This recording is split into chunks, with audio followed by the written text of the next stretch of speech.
오늘 우리는 오바댜서를 살펴보게 되었습니다. 오바댜서는 구약 성경에서 가장 짧은 성경입니다. 한 장으로 되어 있고 21절까지 되어 있는 가장 짧은 성경입니다. 이 오바댜서를 기록한 사람은 저기 나오는 바로 오바댜라는 사람인데 그의 이름은 여호와의 종 이런 뜻입니다. 그것 이외에는 오바댜에 대한 정보는 거의 없습니다. 그래서 이 오바댜가 구약 성경에는 그와 동일한 이름을 가진 사람들이 나오지만 그 누구와도 겹치지 않는다라고 보고 있고 그저 우리는 여호와의 종이라는 뜻을 가지고 있는 오바댜가 기록한 이 성경을 들고 있을 뿐입니다. 그러면 이 오바댜서는 언제 기록되었는가에 대하여서는 이제 남유다가 586년, 587년경에 바벨론에게 멸망을 당하던 그때 바벨론이 남유다를 멸망시키고 그 옆에 서 있었던 에돔이 그 옆에 서 있었던 그때 혹은 멸망당하고 나서 시간이 조금 지나고 난 이후다고 추측을 하고 있습니다. 그러면 이 시기에 기록된 오바댜서의 내용은 전체적으로 어떤 내용을 담고 있는가? 성경은 대부분 하나님의 백성들에게 교훈하고 또 책망하고 심판의 메시지를 전하고 회복의 메시지를 전하는 것이 대부분의 성경의 내용이죠. 그러나 이 오바댜서는 아주 특별하게 나홈이나 요나서처럼 특별히 이방인들에게 선포되어진 하나님의 메시지를 담고 있습니다. 나홈이나 요나서는 특별히 아수르에 대한 메시지를 담고 있는 아수르를 향해서만 메시지를 담고 있다고 한다면 이 오바댜서는 더 독특하게 에돔이라는 족속에게 하나님께서 선포하신 말씀이다라고 볼 수 있습니다. 자, 그러면 이제 이 오바댜서를 통해서 하나님은 우리에게 무엇을 말씀하고 싶어 하시는가? 하나님은 우리에게 무슨 교훈을 주시는가? 그 첫 번째는 모든 육체가 행한 대로 심판을 받을 것이다. 모든 만국과 모든 사람들이 행한 대로 반드시 심판을 받을 것이다 라는 것을 우리에게 말씀해 주기 위하여서 기록한 하나님의 말씀입니다. 15절 한번 읽어볼까요? 오바댜서 1장 15절 시작. 여호와께서 만국을 벌할 날이 가까웠나니 네가 행한 대로 너도 받을 것인즉 네가 행한 것이 내 머리로 돌아갈 것이다. 여호와께서 만국을 벌할 날이 가까웠다 이렇게 말하고 있습니다. 하나님은 이스라엘 백성들만 심판하시고 회복시키시는 분이 아닙니다. 하나님은 이스라엘 백성들을 멸망시켰던 아수르나 바벨론에게만 메시지를 가지고 계신 분이 아니고 혹은 그 바벨론만 하나님이 다루시는 것이 아닙니다. 하나님은 이 땅에 있는 모든 만국들과 그리고 그 만국에 포함되어 있던 모든 민족들과 그리고 그 민족의 한 사람 한 사람이 우리 한 사람 한 사람 모든 육체가 모두 하나님 앞에 심판을 받을 것이다 라고 우리에게 말씀합니다. 그래서 오바댜서의 이 에돔은 모든 만국, 열방의 모든 사람들의 대명사라고 할 수 있습니다. 에돔이 심판을 받는다 하는 것은 이 땅에 있었던 모든 사람들이, 이 땅에 있을 모든 사람들이, 하나님 앞에 서 있는 모든 사람들이 심판을 받을 것이라는 것을 보여주기 위한 대명사인 것입니다. 그래서 하나님은 특별히 이 땅의 모든 육체, 모든 사람이 심판받을 것인데 그것이 어떻다는 거예요? 만국을 벌할 날이 어떻다는 거예요? 만국을 벌할 날이 가까웠다라고 말씀하고 있습니다. 하나님은 이 땅에 있는 모든 육체가 심판받을 날이 가까이 왔다라는 것을 말씀하기 위하여서 오바댜서를 주셨고 뿐만 아니라 그 심판이 가까이 왔는데 어떻게 심판하신다는 거예요? 그가 행한 대로 심판을 받는다. 여러분 이 땅에 있는 모든 사람들은 이 땅에 존재했던 모든 사람들은 자신들이 행한 대로 심판을 받을 것이고 그 심판은 아주 가까이에 있다라고 말씀합니다. 그래서 에돔이 행한 행동에 대하여 아주 구체적으로 말해주고 있고 그가 받는 심판에 대하여도 아주 구체적으로 말해주고 있습니다. 모든 육체가 행한 대로 심판받기 때문에 에돔도 그가 행한 대로 심판을 받을 것인데 12절부터는 그가 어떤 행동을 했는지를 보여주면서 그 심판의 이유를 우리에게 보여주고 있습니다. 12절 말씀 한번 읽어볼까요? 12절 시작. 네가 형제의 날 곧 그 재앙의 날에 방관할 것이 아니며 유다 자손이 패망하는 날에 기뻐할 것이 아니며 그 고난의 날에 네가 입을 크게 벌릴 것이 아닙니다. 이 재앙의 날은 사실 바벨론이 남유다를 침공했고 아주 잔인하게 남유다를 짓밟았던 날입니다. 그런데 하나님은 거기에 주인공격이었던 바벨론에 대해서도 말씀을 하시지만 거기에 옆에 서 있었던 누군가가 있었는데 그게 바로 에돔 족속이었다라고 말해요.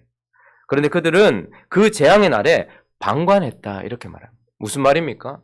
악이 횡행하고 악이 성행하는 가운데서 내게 온 재앙이 아니니까 그냥 수수방관하면서 쳐다보고 있었다라고 말하고 있습니다. 여러분, 그리스도인들에게는 선지자적 사명이 있습니다. 이 말은 무슨 말인가 하면 내가 어려움을 당하더라도 이게 악이고 거짓이면 말해야 되는 사명이 있는 것이고, 우리는 특별히 누군가의 고통이나 혹은 누군가의 악에 대하여서 가만히 있어서는 안 되는 존재입니다.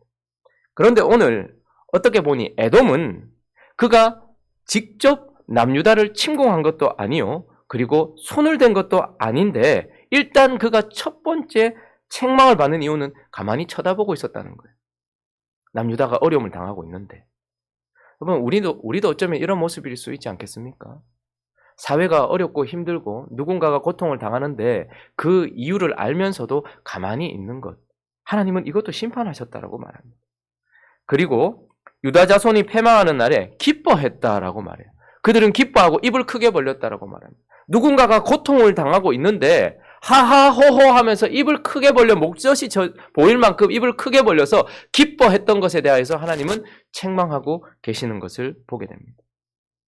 또 13절은 이렇게 말합니다.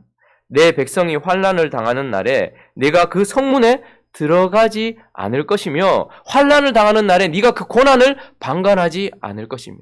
이 말은 그렇게 하지 말았어야 했다는 거예요. 에돔, 너희는 그렇게 하지 말았어야 됐다.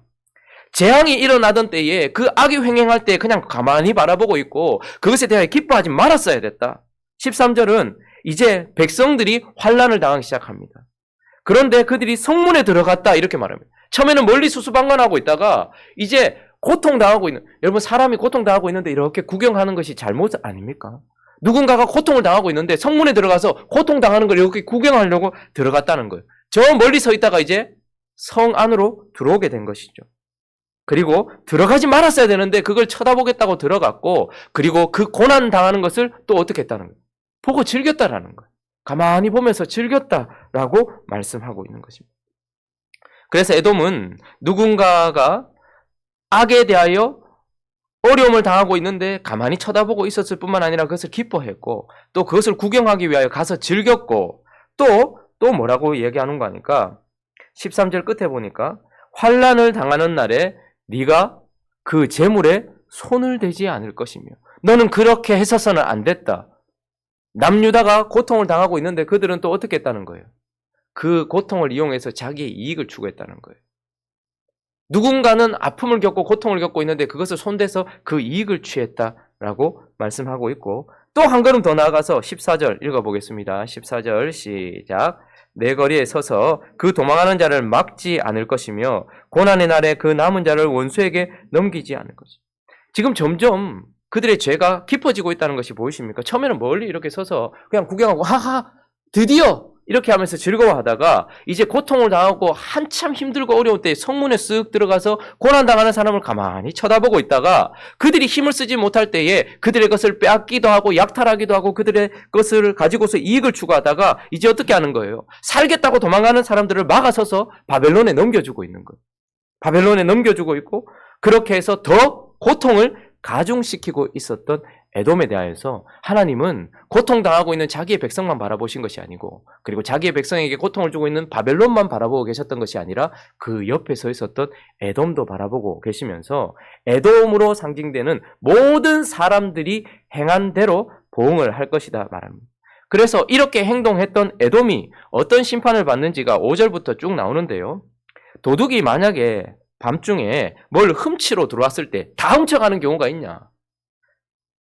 그리고 포도를 따러 들어왔는데 다 따는 경우가 있냐? 그래도 얼마 남기지 않느냐? 그런데 너희가 남유다가 힘들고 어려웠을 때에 이익을 취했던 것처럼 너희는 싸그리 다 수탈될 것이다. 너희가 행한 대로. 7절도 보면 이들은 형제였어요, 사실은. 그런데도 형제의 아픔이나 친족의 아픔을 돌아보지 않았던 그에게 너와 약조한 모든 자들이 너를 쫓아낼 것이고, 너와 화목하던 자들이 너를 속일 것이며, 네 먹을 것을 먹는 자들이, 그러니까 형제와 같은 자들에게 이런 어려움을 당하게 될 것이라고 에돔이 행한 대로 심판받을 것이라는 것을 말씀하고 있는 것입니다. 자, 우리가 이 오바댜서를 통해서 한 가지 기억해야 될 것은 모든 육체가 행한 대로 심판받을 날, 저와 여러분들이 행한 대로 하나님 앞에 섰던 모든 호흡이 있었던 자들의 행한 대로 심판받을 날이 가까이 있다라는 것을 기억해야 한다라는 것을 우리에게 말씀하고 있습니다. 두 번째 교훈은 바로 특별히 모든 육체가 행한 대로 심판받겠지만 육신에 속한 자가 심판을 받는다. 사실 이것이 메인 메시지입니다. 육신에 속한 자. 여기서 처음에 제가 모든 육체라고 했을 때는 모든 사람들을 말하는 것입니다. 그러나 이제 사실 에돔이 심판받는 이유는 육신에 속한 자였기 때문에 육신에 속한 자는 반드시 심판받는다라고 말씀합니다. 1절에 가보시면 오바댜의 묵시라 주 여호와께서 에돔에 대하여 말씀하셨다라고 말하죠. 에돔은 누굽니까? 에돔은 에서의 후예입니다. 에서는 누굽니까? 하나님의 선택을 받았던 야곱의 쌍둥이 형이었습니다. 그러니 야곱과 에서 이렇게 말하면 단순히 쌍둥이 형제를 말하는 것이 아니라 에서는 육신에 속한 자의 대명사인 것입니다. 에돔에 대하여 이야기할 때 모든 사람이 심판받을 것이라는 것을 말씀하고 있지만 그런 더 중요한 것은 에돔은 육신에 속한 자의 대명사다라는 것입니다. 그는 장자권을 버렸던 사람이었습니다. 영적인 것, 하나님께 속한 것 이런 것들에 대하여 터부시 여겼던 사람이었기 때문에 그가 스스로 장자권을 버렸고 그렇기 때문에 모든 축복을 잃어버렸던 자였습니다. 그가 영적인 축복을 받지 못했던 이유는 그가 장자권을 버렸기 때문이고 에서는 육신에 속한 자의 대명사였던 것입니다.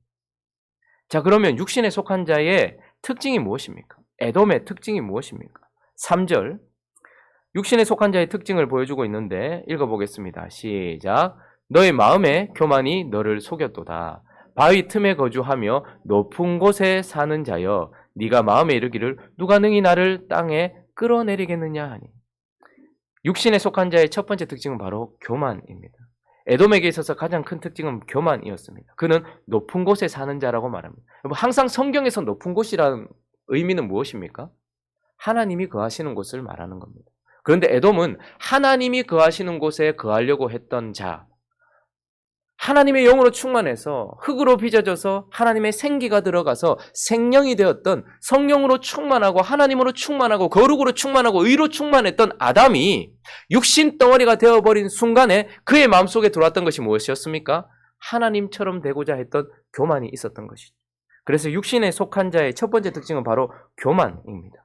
그리고 육신에 속한 자의 두 번째 특징은 바로 지식을 쫓는다라는 것입니다. 8절 한번 읽어볼까요? 8절 있습니다. 시작. 그날에 내가 에돔에서 지혜 있는 자를 멸하며 에서의 산에서 지각 있는 자를 멸하지 아니하겠노라. 지혜와 지각을 말하고 있는데 저기서 말하는 것은 지식을 말하는 것입니다. 여러분, 아담이 교만하여서 하나님처럼 되고자 했던 교만한 마음을 가지고 있었을 뿐만 아니라 그 교만한 마음으로 무엇을 추구했습니까? 아담이 생명나무 실과를 먹은 것이 아니라 무슨 나무의 실과를 먹었습니까? 선악을 알게 하는 나무의 실과. 결국 무엇을 추구하는 거예요? 지식을 추구하기 시작하는 것입니다. 그래서 에돔 지역은 사실 성경에서 창세기는 가장 오래된 역사를 가지고 있지만 창세기와 버금가게 오래된 역사를 보여주는 것이 욥기입니다. 욥이 출신이 어디입니까? 우스 땅입니다. 욥이 있었던 우스 땅은 지혜의 땅이었습니다. 지식이 가득한 땅이었습니다. 그리고 거기에 세 친구들 중에 대만 사람 엘리바스라는 사람이 나오죠. 대만 또한 지식의 장소였습니다. 그런데 우스나 대만 이 모든 곳이 다 어디에 속하는 땅이냐면 에돔 땅입니다. 그러니까 고대 시대 때부터 에돔에는 하나님을 지각하는 그 지각을 제외한 사람들의 삶을 편리하게 하고 사람들의 삶에 유익을 주는 지각과 지식으로 가득했던 땅이 사실은 에돔 땅입니다. 에돔은 단순히 포악한 사람들만 모인 곳이 아니라 사실 아주 지적인 땅이었다는 것입니다. 그래서 사실 이런 지식들 때문에 우리의 삶이 윤택해지는 것 아닙니까? 과학이 발달하고 의술이 발달하고 이 모든 지식 자체는 나쁜 것이 아닙니다. 그런데 문제는 무엇이냐면 7절 끝에 한번 보십시오. 7절 끝에 보면 내 마음에 뭐가 없다는 거예요? 내 마음에 지각이 없음이로다. 아니, 에돔은 지각이 가득하고 지혜가 가득한데 또 하나님은 뭐라고 말합니까? 내 마음에 지각이 없음이로다. 이렇게 말해요. 무슨 말입니까? 우리의 삶에 편리를 주고 철학적이고 과학적이고 의학적이고 이 땅에 윤택함을 줄 수 있는 지식은 가득하지만 그러나 에돔 안에 있었던 지식은 하나님을 지각하거나 하나님을 알아가는 지혜는 없었던 진리가 없는 지식을 가지고 있었던 것이 바로 에돔이었던 것입니다. 그러니 육에 속한 사람은 하나님처럼 높은 곳에 교만해지려고 하는 마음과 함께 지식을 추구하는 특징을 가지고 있어요. 하나님 없이 편안한 삶과 안락한 삶과 최고의 삶을 누리고자 하는 지식을 추구한다는 특징을 가지고 있을 뿐만 아니라 또 육에 속한 사람의 마지막 특징이 있는데 그것은 바로 포악이다라는 것을 보게 됩니다. 자, 10절 말씀 한번 읽어볼까요? 시작. 네, 형제 야곱에게 행한 포악으로 말미암아 부끄러움을 당하고 영원히 멸절된다. 지금 하나님은 단순히 이 사람들이 포악한 거 가지고 지금 책망하시는 것이 아닙니다. 그리고 또 하나님은 단순히 어떻게 형제한테 그렇게 할 수 있느냐라고 말하고 있지 않습니다. 하나님이 지금 말씀하시고 있는 포악의 의미는 무엇이냐면 야곱에게 포악했다라는 거예요. 야곱은 누굽니까? 영에 속한 사람입니다. 에서는 육에 속한 사람이죠. 야곱은 그의 능력이나 그의 자질 때문이 아니라 하나님의 선택을 입어 영에 속한 사람이었습니다. 그런데 지금 에돔 족속들이 야곱에 속한 영에 속한 사람들에게 포악을 행했다는 것이 바로 육에 속한 사람들의 특징입니다. 그래서요, 사실 에돔은 지금 이 순간 남유다가 멸망했을 때에만 이스라엘을 괴롭혔던 것이 아닙니다. 이스라엘 백성들이 계속해서 에돔에 의하여서 고통을 받았다는 것을 보게 돼요. 사사시대에도 그랬습니다. 사울이 통치할 때도 그랬습니다. 다윗이 통치할 때도 일어났었죠. 솔로몬이 통치할 때도 일어났었습니다. 계속해서 에돔은 이스라엘 백성들을 괴롭혀 왔습니다. 그렇게 구약시대 내내 이스라엘을 괴롭혔던 것이 에돔이었고, 그리고 예수님이 태어날 당시에 헤롯이라는 사람이 예수님을 죽이기 위하여 어린아이들을 다 죽인 것을 아시죠? 헤롯은 어떤 사람입니까? 에돔 사람입니다. 그러니 육에 속한 에돔이 영에 속한 예수를 죽이려고 했고, 그리고 또 야고보, 첫 번째 순교자 야고보를 누가 죽였습니까? 또 다른 헤롯이 죽인 것입니다. 헤롯이 누구라고요? 에돔 사람. 그러니까 육에 속한 사람의 특징, 육에 속한 에돔의 특징은 높은 곳에서 거하려고 하는 교만함과 그리고 하나님을 알지 못하는 진리가 빠진 지식을 추구함과 동시에 영에 속한 사람에게 포악하여서 그들을 괴롭히고 죽이려고 하는 특징을 가지고 있었다는 것이죠. 에돔이 오늘 심판받는 이유는 무엇이냐? 바로 영에 속한 사람들에게 그리하였다라는 것 때문인 것입니다. 그래서 오바다서는 우리에게 모든 사람들이 하나님 앞에 행한 대로 심판받을 것인데, 그런데 그 가운데 육에 속한 사람, 육에 속한 에돔은 반드시 심판을 받는다라는 것을 우리에게 가르쳐 주고 있는 것입니다. 그러나 이 오바다서는 육에 속한 사람들의 심판만 말씀하지 않고 마지막 메시지를 우리에게 주고 있는데, 마지막 메시지는 무엇인가 하면 바로 영에 속한 사람은 반드시 회복된다라는 것을 우리에게 보여주고 있습니다.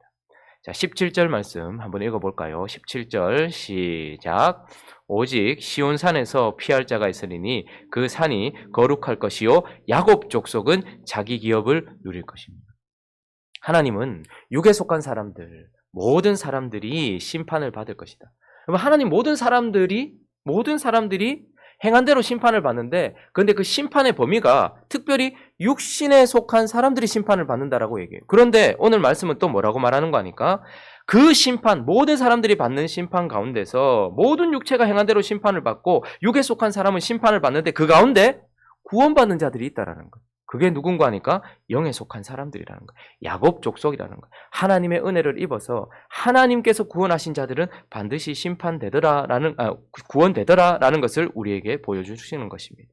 20절 한번 읽어볼까요? 20절에 있습니다. 시작. 사로잡혔던 이스라엘의 많은 자손은 가나안 사람에게 속한 이 땅을 사르바까지 얻을 것이며, 예루살렘에서 사로잡혔던 자들 곧 스바랏에 있는 자들은 네겝의 성읍들을 얻을 것이니라. 무슨 말입니까?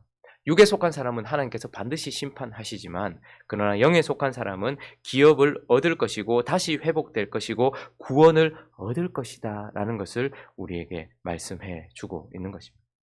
그러나 단순히 영에 속한 사람들은 구원을 받는다 이렇게 그치지 않고 마지막 절은 더 아름다운 결말을 우리에게 소망하게 하는데요. 21절 마지막으로 읽어보겠습니다. 시작. 구원받은 자들이 시온산에 올라가서 에서의 산을 심판하리니 나라가 여호와께 속.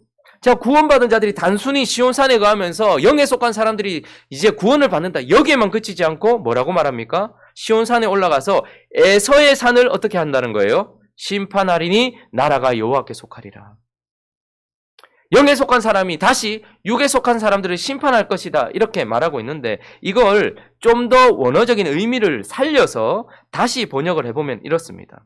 구원받은 자들이 시온산에 올라가서 에서의 산에 들어가 정의롭고 공정하게 다스릴 것이다. 하나님의 나라를 높이는 통치가 펼쳐질 것이다. 이렇게 말씀하고 있는 것입니다. 무슨 말입니까? 단순히 심판한다 이게 아니라 에서의 산을 정복하게 되는데 거기 들어가서 뭘 한다는 거예요? 정의롭고 공정하게 다스릴 것이다. 육신에 속했던 에서 땅이, 육신에 속했던 이 에돔이 하나님에 의하여 다스림을 받을 것이다 이렇게 말하는 거예요. 이 말은 단순히 영에 속한 사람들이 구원을 받을 것이라는 것만이 아니라 육신이 정복되어서 육신이 영에 의하여 통치를 받게 되고 하나님의 통치를 받게 될 것이다라는 것까지 우리에게 말씀해 주고 있는 것입니다. 여러분, 우리는 지금 그것을 보고 있지 못합니다. 육에 속한 사람이 영에 속한 사람들을 괴롭히는 세상에 있고 우리 몸만 봐도 그렇습니다. 육신이 우리의 영적인 생명을 계속해서 공격하고 있습니다. 육신이 우리를 계속해서 어렵게 만들고 있습니다. 그러나 마지막 날 심판이 있는 그때에 육신은 정복되게 될 것이고 우리는 새로운 몸을 받게 될 것이고 더 이상 우리를 괴롭히지 않을 이제 영으로 충만한 그때가 올 것이다 라고 말씀하고 있는 것입니다. 오바댜서는 단순히 마지막 때에 있을 심판만 말씀하고 있는 것이 아닙니다. 여호와의 날이 이를 것이다. 그날에는 모든 사람들이 행한 대로 심판을 받을 것이다. 이렇게 단순한 메시지가 아니라 그 속에는 육신에 속한 자가 심판을 받을 것이다. 반드시 완전한 심판을 받을 것이다. 그러나 영에 속한 자는 회복될 것이다. 그러나 그 회복은 육신을 정복하여서 이제는 더 이상 육신이 영을 그리고 육체의 더러운 부분들이 죄나 악한 부분들이 자아가 더 이상 영적인 삶을 방해하지 않는 우리는 완전한 그런 정복된 삶을 살게 될 것이다 라는 소망을 주는 것이 바로 오바댜서입니다. 오늘 이 아침에 우리가 하나님의 나팔소리 천지진동할 날을 기다리고 있습니다. 지금은 고통스럽고 힘든 상황 가운데 싸워야 되지만 그러나 반드시 우리가 행한 대로 심판받을 날이 올 것입니다. 그때에 육에 속한 에돔은 모두 심판받을 것입니다. 그러나 우리는 하나님의 은혜로 말미암아 구원을 받을 뿐만 아니라 새하늘과 새 땅을 받을 것이요 그리고 새로운 몸을 받아서 영원한 안식 가운데서 살게 될 것이라는 것을 말씀하시는 이 말씀을 소망으로 붙들고서 그날을 바라보면서 우리의 하루하루에 최선을 다하는 삶을 살아가기로 다짐하는 저와 여러분들 되시기를 예수 그리스도의 이름으로 축원합니다. 같이 한번